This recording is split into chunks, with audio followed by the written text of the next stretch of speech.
This was our trip to the Grand Canyon and Sedona. We took an 8 a.m. flight out of JFK and we got to see what the airport was like during COVID.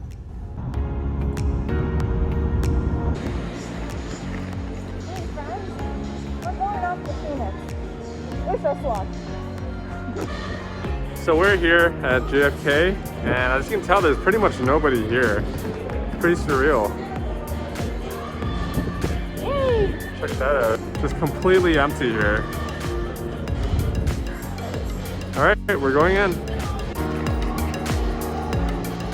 As you can tell, JFK was pretty empty. We flew out on Thursday, the week before Thanksgiving, and there was pretty much nobody there. We go to Tokyo instead. Here we are, past the TSA pre. It was good, there's no one here. Starbucks.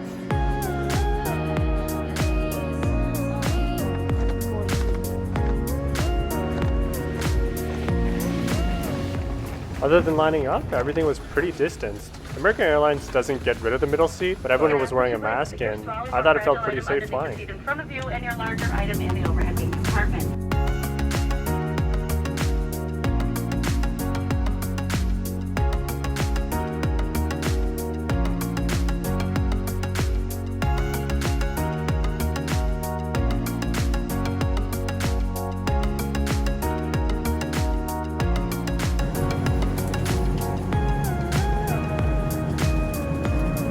We just arrived in Phoenix and we're going to pick up our rental car and head over to the Grand Canyon.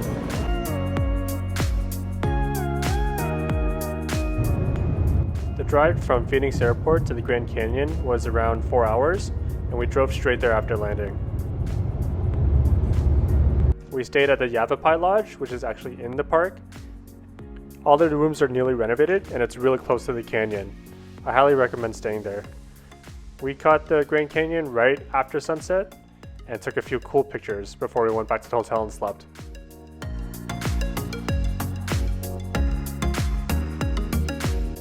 Hey everyone! So this is our first day in the Grand Canyon and we're gonna go see the sunrise. We woke up pretty early, I think around 6 a.m. We're gonna catch the sunrise, it's at 7 a.m. Yeah, so excited! Wow!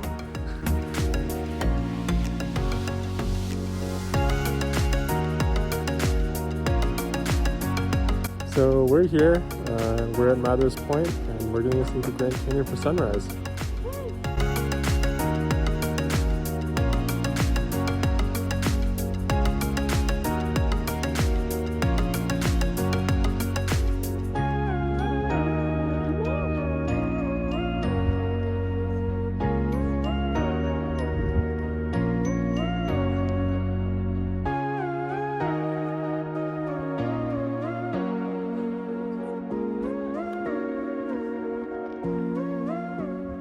For those of you that have been to the Grand Canyon before and have been to Mather's Point, you know how crowded this area gets. During sunrise in November, it was pretty much empty.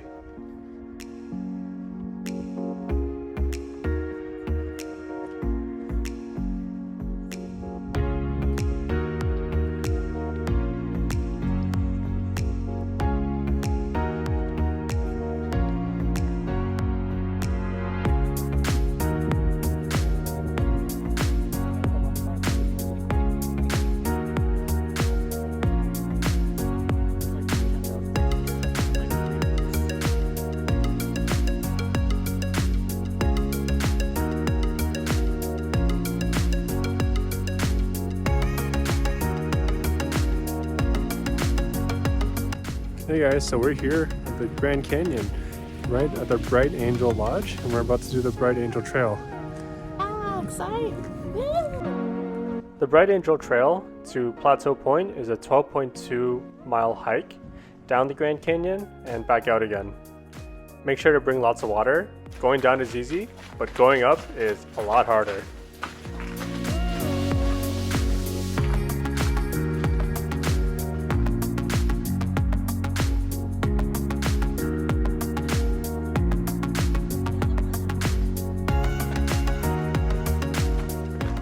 If you do this hike, make sure to bring hiking boots and hiking poles. We didn't bring hiking poles, but we saw people that did, and it's definitely a lot better for your back. You can actually take a mule ride down and back out again, so you don't actually have to walk the whole thing.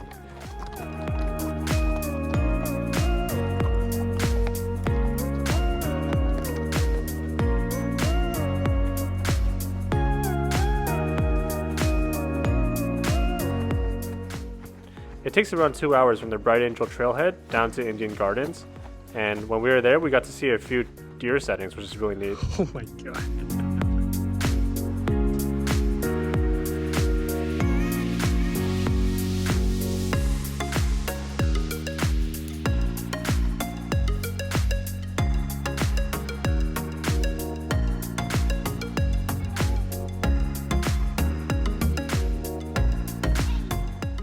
So the walk from Indian Gardens to Plateau Point is about 30 minutes, and it's just complete sun. There's no shade at all. So make sure to bring water and a hat. Once you get to Plateau Point though, it's pretty spectacular. You get to see the river, and you get an entire view from almost the bottom of the Grand Canyon.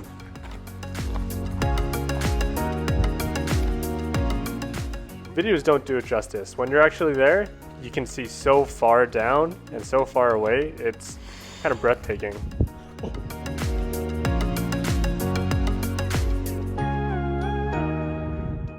Trust me, the view from the bottom of the canyon is better than the view from the top, so make sure to do the Bright Angel Trail when you go to the Grand Canyon.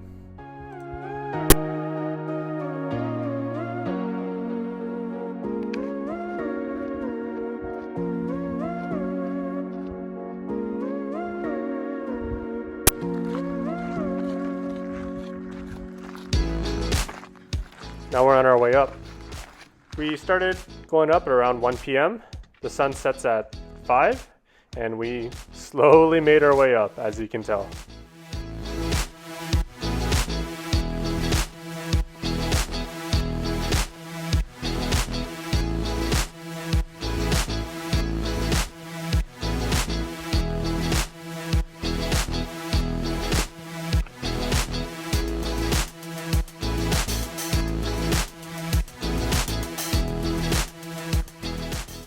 At this point, my feet were killing me. Every step was just pain on pain.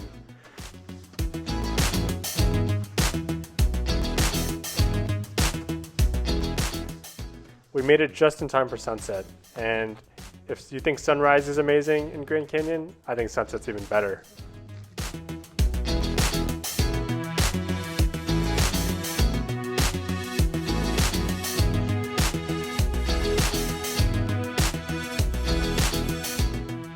The entire trail took about 8 hours, and I would totally do it again.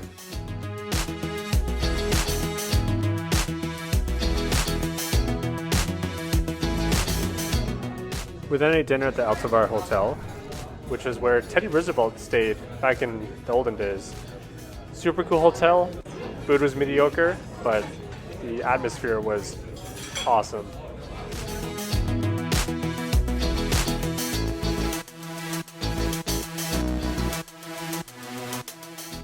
The next day we took it pretty easy because we just did an 8-hour hike. We took the bus onto the Red Loop Trail and saw a bunch of viewpoints of the Grand Canyon.